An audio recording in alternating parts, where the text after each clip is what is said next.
Episode 15 మొదటి చూపు. ఒక ఆదివారం ఉదయం ఆ అమ్మాయి హాస్టల్లో స్నానం చేసి రెడీ అవుతోంది. హెయిర్ డ్రై చేసుకుంటూ అద్దం ముందు నిల్చుని ఉండగా ఫోన్ రింగ్ అయ్యింది. స్క్రీన్ మీద అతని పేరు. కాల్ లిఫ్ట్ చేయగానే ఆ అబ్బాయి నవ్వుతూ అన్నాడు, నీకు ఐస్ క్రీం ప్లే నీవిస్తున్నా. హాస్టల్ గేట్ దగ్గర డెలివరీ బాయ్ ఉంటాడు. వెళ్ళి తీసుకో. ఆ అమ్మాయి నవ్వుతూ, నిజంగా?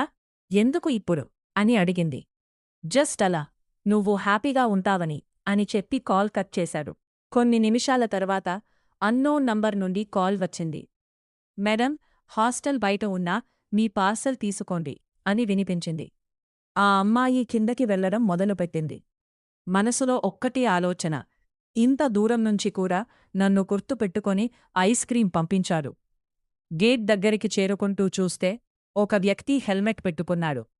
ఆ అమ్మాయి దగ్గరికి వెళ్ళగానే అతను మెల్లగా హెల్మెట్ తీసేశాడు. ఆ క్షణం ఆ అమ్మాయి కళ్ళలో ఆశ్చర్యం. మాటలు రావట్లేదు.